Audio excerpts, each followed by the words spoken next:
vero hej, zjezda güzelliğe keskin Zero şapık bir mentali beşin çıkmadı Nizam suyu veci boşu meri beşin biraz Çirki bir sefer o kokuşu zukabı mokazlı Ki bu zamana kufana ama yaşına bebene Yerem ne insan benemişim ulona harfinin Ki boçum azarokların ya bu yaşımır beşin Hay yavruna beşine ve beşin şime go beşin Dayı esmerim melek kadın ve zoberim Hayalime havuhin sezle bile hanmırız Nizarubumdan zafade nizam çan serimin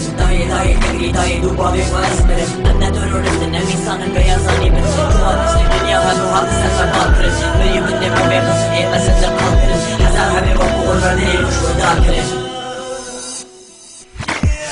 Name kesmo, diciano rame meno Avaro berendaro, samaro be avaro Name zaro ke ma berendaro Daye şimdi sarılara yaptı serme topu dağını Name kesmo, diciano rame meno Avaro berendaro, samaro be avaro Name zaro ke ma berendaro Daye şimdi sarılara yaptı serme topu dağını Gürdedir bilir misin, dışlanan bir toplum bu Terörist deyip geçin bu ön yargı doğru mu? Öldürülmüş onca çocuk sence ondan suçlu mu? Bir kez daha soruyorum, sence bundan doğru mu? Uğur vardı bir zamanlar çocukla koşuyordu Şimdi öldürüldü eskiden masumca gülüyordu Beraber öldü baba ve oğul basın bunu yazıyordu Hanginiz bir gün gelir bu çocuk kimdi diyordu Reklam için her seferde barışı evet gördüler Sahte mesajlar verip oyuncak dağıtıp gittiler Söyleyin şu insanlara istemiyoruz oyuncak İzin hakkı istiyorum bu çocuk Kürtçe konuşacak Bir şeye daha takıldı bu basit beynime Çok garip düşündüm oturdum böyle bir yere Acaba ben mi oldum yoksa öldürürsün bir kere Kim gelirse gitsin ne olur sen yanımda kal anne